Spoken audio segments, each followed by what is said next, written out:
Jay here for Stretford, Paddock. This is it. This is the big one. Manchester United travelling to Spurs. Early kick-off on Saturday. Joining me, as always, for the preview is Mr. Joe Smith. Joe, how are we doing? I'm doing very well, thank you. How's the wind been knocked out of your sails slightly by the fact that we drew our last game following 3 successive wins? Or are you still in the we're 4 unbeaten frame of mind? I'm definitely in the second frame of mind, but obviously 4 wins in a row would have been better. So I'm not at peak giddiness, but I'm very optimistic at the moment about Manchester United. I think the performances have been better. I think that we're creating more chances. We look like a proper team. They look like they sort of are starting to understand what they're doing. There's a coherence. We're seeing repeated patterns, all the sort of things you want to see as a sort of foundation level for a football team. We're starting to see that now, which is really, really good. The next step, though, is chaining that together over time. So at the minute, I think we've won, 5 of our last 8 games, 5 wins, 1 draw, 2 losses. Not too bad, not great. If that can become, we've only lost 3 of our last 15 games over the next sort of spell, then all of a sudden you're looking at a really good run of form and a meaningful difference and sort of substantial improvement over time. So that's the next step. We're not just going to win every single week. You don't go from losing every week to winning every week. But if we can have it so that there's been a clear change and that is resulting in consistent, better results, that's really all we want for this. Or that's all I want for this season anyway, is to look back and go, actually, we've been really good for the last 10 games, 15 games. Over the last 20 games, we've been pretty good. That's what we want. And I think we can get there with a good result against Tottenham. No, definitely. I mean, look, overall, Ruben Amorim's record as United manager isn't great, but his more recent record is better, which is what you want. You want to be moving in the right direction. 100%. And if we are going to get you back to giddiness or crank up your giddiness levels, then a win over Spurs would be the perfect tonic for that one. It pains me almost that we're saying this about Spurs, but revenge. Like, we've lost our last 4 games against Spurs. I think, we've lost 5 and drawn 2 of our last 7 against them or something stupid. That's absolutely wild. It's just horrible. And obviously, during that period as well, we lost a final to Spurs, which shouldn't even be allowed. Which no one does. But somehow we did. Like, what is going on here? How have we got to the point where we can't even get a draw against Spurs, it seems? We just keep losing to them. I mean, that's got to end on it. Yeah, I mean, under Postecoglou, his style of football was a real kryptonite to us, to Ten Hag and even to Amorim to a certain extent. Less so with Amorim. I think the 2 results, or the 3 results under Amorim were all 1-goal deficits, but there's been a couple of batterings in there. I think there was a 6-1, wasn't there, a few seasons ago? No, that was a while ago now. There was a 3-0 as well. They're a little bit closer, but we've really struggled against teams that really push us high and put pressure on us trying to play out from the back. We struggled against the Bournemouths, the Brightons, the Tottenhams over the last 2 or 3 seasons. Those teams that are right on top of you as soon as you make a mistake. Brentford as well in particular, maybe even more so than Brighton. They're just on you, and we've really struggled against them. And that's how Postecoglou played. Obviously, there was just a ton of mistakes in that EFL game last season, the cup game. Both keepers sort of trying to outdo each other. Yeah, that was woeful, wasn't it? From, like you say, from both of them. It was Forster and Bayindir, wasn't it? Both making mistakes. But they've managed to be successful against us because they exploited our weaknesses defensively. And also, and here's the difference, and here's why I think we will win this time, we struggle to score goals so much over the last 2 or 3 seasons. I think it's 57, 58, and then something like 46 goals in total per season over the last 3 seasons. I think we're going to score more than that this year.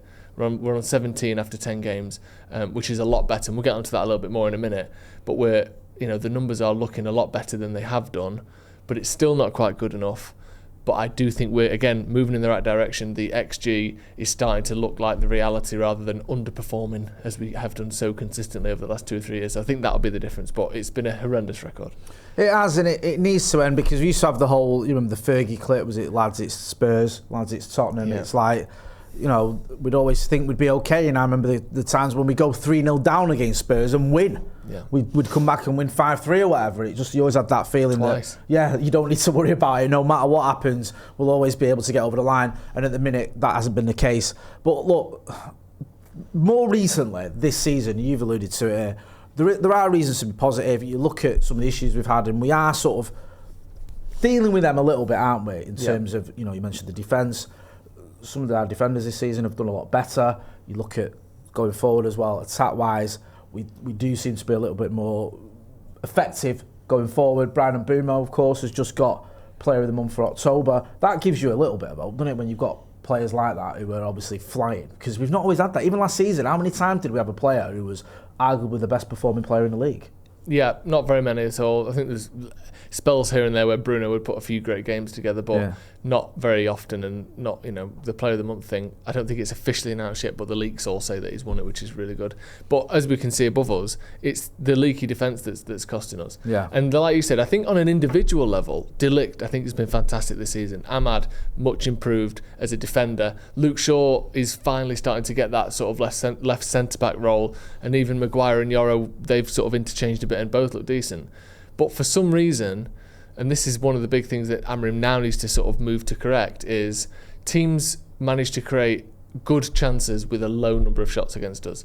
So we don't concede that many shots, but we concede very high percentage shots compared to others. And I don't mean every shot's from the goal line, but typically the sort of XG per shot, if you like, or just watch the games, and the types of chances we concede are good chances. So that needs to be ironed out, because I think at the moment United are sort of equal fourth in terms of goals scored, and that's even underachieving a little bit. So pretty good in terms of scoring goals, but we've conceded the most of any team in the top 15. So other than the sort of relegation candidates, no one has conceded more goals than us. That's a big issue. And if you can tighten that up, keep the goal scoring the same, again, this is what everyone wants to do, not concede many score loads. Who's not trying to do that? But if we can sort of pull back on that a little bit defensively, whether it's the gaps, whether it's, I'm not sure exactly what it is that's leading to this very high XG per shot against us. But if we can do that, that's going to be the difference for me between 8th, 9th, pushing for Europa Conference, and 6th, 5th, pushing for Champions League. Can we tighten up that defence a little bit? Because you can't have the 16th best or 15th best defence in the league and hope to finish top 4. Isn't it weird that, like, player for player, you look at most of our defenders and everyone's happy with them? There's only, I know Delo has his critics, but you look at De Ligt, I think he's having a good season. I think everyone loves him. Look at Lenny Yoro, didn't have his best game at City Ground, but on the whole, people really like him. Maguire is a player that's getting the respect he deserves. I mean, Luke Shaw, you mentioned there, I know he had a bit of a off one at the Etihad, but on the whole he's been very good, and people look at him and go, he's sort of filled a Lisandro Martinez shaped hole in that defence.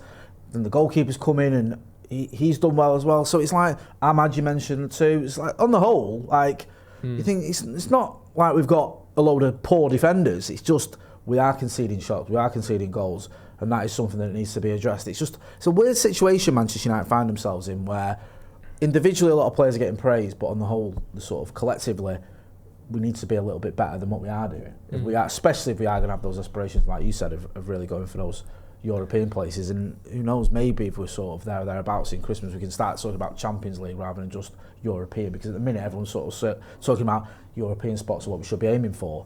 But if you're in that conversation sort of going into the new year, then all of a sudden you think, actually, is it beyond the realms of possibility that a team going for 6 can't get 5th? I'd love to get to the place where Champions League stops being a pipe dream. I never thought we'd say that as Manchester United fans. Get involved in the chat in the comments, let us know what you think. Before we get into our Predict 11s, Jay, get your phone out. This is a little thing you do. Send in your score predictions. Film yourself like we're about to do now, and send it to paddockmatchday@gmail.com. Just like this, to camera, 30 seconds or so. Send it in how you think the game's going to be and what the score is going to be to paddockmatchday@gmail.com. The email is in the description. Let's get to predicted 11s then. I'll let you go first. Give us the team you think will start in North London this Saturday. Not too many changes again. I've gone Lomans in goal. I've kept De Ligt, Yoro and Shaw as the sort of back three. De Ligt in the middle, Yoro on the right, Shaw on the left. Then I've made one tweak to this sort of middle band. So I've kept Ahmad, even though he was not necessarily at fault, but he lost the header for their first goal. That's just the risk you take playing a shorter winger as your fullback. Sometimes that's going to happen, but for the output he gives at the other end of the pitch, I think that's a fair trade. I'm going with Casemiro and Bruno. I just think that's a given, isn't it? Midfield, and I brought Dorgu back in because I do think that we're not conceding any fewer goals with Dalot there. I don't think he looks particularly good in the final third, and he's just getting more and more criticism every week. I'd take him out and bring Dorgu back in and see what he can do. And then I've, and Burmo, Sesko and Mount I've brought in for Cunha. I think he'll want to play Mount in this game especially with the old Chelsea connections. I don't know if that gives a bit of an extra boost against Tottenham, but I don't think it hurts. And he's had a couple of weeks out, been on the bench for a couple of games, not come on, which makes me think he's maybe a bit more injured than they've sort of said. But then why would he be on the bench at all? But personally, I think he'll want his energy and sort of front foot stuff, try and win the ball back high up and create chances. So I'm going to bring Mason Mount back in. Yeah, that all makes sense. I get where you're coming from, and there's a good chance the manager goes with that. I think Delo has become a little bit of a whipping boy, and I can understand some of the criticism he gets because there's been times when he's not been at the races. Dorgu, who impressed us in pre-season, we all had him as well, we were in the conversation for our best player on the tour. Hasn't really got going so far this season, but he's not had many opportunities, so this could be one of them. And I understand your point about Mason Mount. He needs some minutes as well, doesn't he? Because he was playing really well, getting, starting games, and then all of a sudden he's not really featuring. So I think he fits in well in the system because not only does he go forward really well with the ball, and we've seen him get involved in the business end of the pitch, but he also drops deep. He'll stick a tackle in. He's able to mix up his passes as well. So I think he's a very, very good player for this system. Even though I love Matheus Cunha, someone has to miss out. So I get where you're coming from. Mine's a little bit different. I've gone full predicted, as we said, but if it was up to me, then I would bring in Patrick Dorgu, but I think he'll stick with Delo. I actually think Maguire could come back into the team. I thought Lenny Yoro didn't have one of his better games at the City ground, and I just wonder whether Maguire, who's not, obviously had a little while out, I think it might be time to bring him back into the fold. He usually does quite well against Spurs as well, Maguire, memory serves. I remember him doing, I know Harry Kane's not there anymore, but I remember him doing particularly well against Harry Kane a couple of times. So I wouldn't be surprised if Harry Maguire comes back in. The sort of the midfield, I agree with you. The only change I'd go with, I think Mount comes in.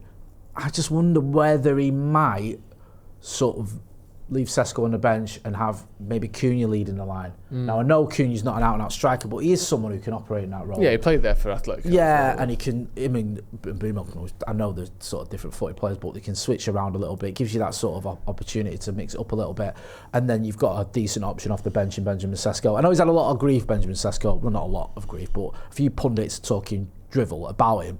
But I don't think that's going to play into the manager's mind. I just think the manager will pick the team he thinks he wants to pick. So I wouldn't mind seeing that team. Let me know what you think. Whether you think you likes of Patrick Dorgu are going to come in, whether you think Sesko's going to start, whether you think Mount's going to start. Get involved in the chat in the comments and let us know what you think. Let's talk about Spurs. Yeah.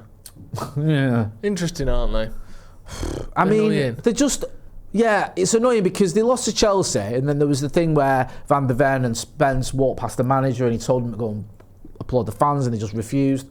And you think, oh, this could be sort of an issue. And then the manager dealt with it pretty well, Thomas Frank, in his press conference ahead of the Copenhagen game. And then Van der Ven scores an absolute worldy against Copenhagen, where he basically runs the full length of the pitch and bangs one in. So it looks like they've recovered from the loss to Chelsea, and any issues in the squad or with the manager have been dealt with. Yeah. And they can't have had a better game, really, can they? Because it was an emphatic 4-0 win. And also, I know it's not ideal for them because they've had to play in the Champions League, but it was at home and it was on a Tuesday. So I know this is early kick-off. So they've had a few days, haven't they? Yeah, they've got a decent amount of rest. And they've been weird in the Premier League because they're sixth. They're only a point ahead of us, but it's so tight in there. They're in that sort of top cluster of teams that we're kind of toward the bottom of, but also in. They're an interesting team. There's a big sort of song and dance made about the quality in midfield. Jamie Carragher was talking about the fact that Palhinha and players like him don't really have the quality to be as penetrative through the lines as you need at the top level. And maybe that's what's hurting them in terms of build-up playing chances. I think we spoke about it off the bar, but they had a 0.05 XG in that game against Chelsea at home against your biggest rivals. Is pathetic, to be honest. No, you didn't turn up. Yeah, and they've struggled. They've lost 3 of their last 6 games, drawn 1 as well, so they've only won 2 of their last 6, which obviously isn't great, especially if you're a team that's aiming for European football.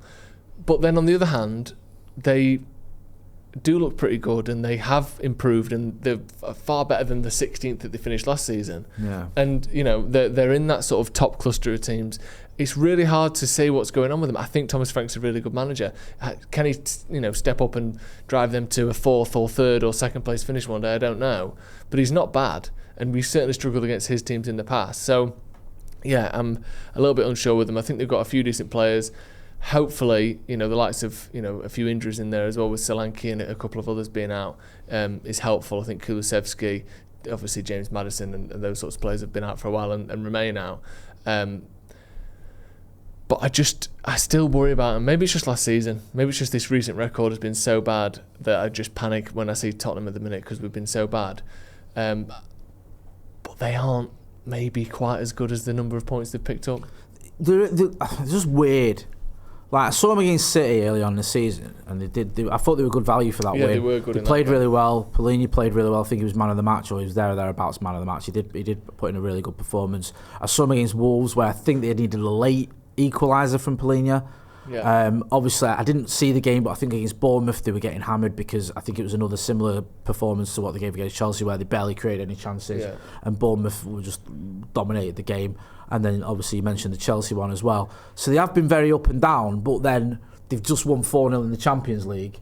As I mentioned, they have beat Manchester City, which is, you can't just ignore that. So they've had some big results, but they've also had some poor ones. It's weird to sort of... They're so hard to predict. Yeah, predict what they're on. And they've got those type of players that are like that. Like someone like Richarlison, who I think he's banged in a few goals this season. I look at Richarlison, and he's not someone I go, oh, he's amazing. No. He's someone he's one of the best strikers in the league. I don't think he is at all. But he's capable of getting a goal. Yeah. He's capable of doing something. They've got some real purple patch players, haven't they? Yeah, Mohamed Kudus is one of those. Yeah, Brendan Johnson, another one. Yeah. Last season, he was their top scorer, and it came in these waves of, he's terrible, he's got to leave, he's awful. Then he scored 8 goals in 8. Yeah. And became their top scorer. Obviously scored the winner in the Europa League final as well. Which is just one of the worst goals ever as well. It was such a scrappy, scruffy goal, but it did what it needed to do. So yeah, it's just very, very hard to put your finger on where Spurs are and what they're about and who you need to worry about, because they're just such a mixed bag. And it's just frustrating that we have this poor record against them of late, because they've been like this for a while. This isn't anything new. Like, they finished 16th last season for a reason, because they were all over the gaff and they were more bad than good, and yet they still managed to beat us 4 times. With all that being said, give us your score prediction. I give think us some hope. I think the unpredictability of Tottenham is the only thing that's concerning me. Yeah. But I do think we're better than they are. Yeah. I think we've got better players in the right areas, especially with the injuries that they've got. Some crucial players not playing, I think, should be the difference. I also think they're not going to be quite as attacking, trying to bully our press as much as they did under Postecoglou, which for some reason everyone else could deal with, and Man United just collapsed to every single time. I think we'll win the game. I'm quite confident that we're going to win. I don't think it'll be a battering, but I think our quality will show through, and I think we will create the better chances in the game. I can see Mbeumo having a good time, and I can see Bruno Fernandes having a good time because he likes a good game against Tottenham, or certainly has done in the past. So I'm going to go 2-0 Manchester United. What do you think? Do you know what? I think you're right about Mbeumo. I fancy Mbeumo to absolutely smash it. Yeah. I fancy Mbeumo to get a hat-trick, So I'm going to go 2-1 United. Was one of them an own goal? That doesn't count as a hat-trick. That's the imperfect hat-trick, isn't it? You've got the perfect one, left foot, right foot header. The imperfect hat-trick is left foot, right foot, own goal. No, I fancy Mbeumo for a goal. I think you've said, you've nailed it. I think there's going to be goals in this game. Yeah, I'll stick with 2-1. I think 2-1. I think Mbeumo will be amongst the goal scorers. But I think United will win. We've got to beat Spurs sooner or later. Jesus, what is going on? We're talking about prime Real Madrid here. Every time we play Spurs, we lose. Will that become a thing? Yeah, that can't be allowed to continue. Do one, doesn't it? Make sure, if you're not doing so already, you are checking the merchandise out. There's a link in the description for there. Stuff like that. Wonderful. Yep, wunderbar. We've got a load of merch. Lovely quality as well. It is. It's good quality. Like little things like the metal tips on these and the metal ringlets and all that sort of stuff. Double lined. Do you know what I mean? Yeah. It's good stuff. It genuinely is good stuff. Wanted to make it feel nice. And that's what we went for, didn't we? We went for a higher quality stuff. So we appreciate everyone who has done that as well, because it helps support the channel too. Massively. So go and check that out. Go and check out Joe as well on Sloppy Joe's podcast. You know where to find me. We're going to be back for the watch along on Saturday. Don't forget, it's an early kickoff as well, so we're going to be live at 11:30 in the morning. So make sure, if you're not doing so already, you are hitting like, share and subscribe. That's been Joe Smith. I'm Jay Moyer. This has been a preview Manchester United's trip to Spurs. Thanks for watching.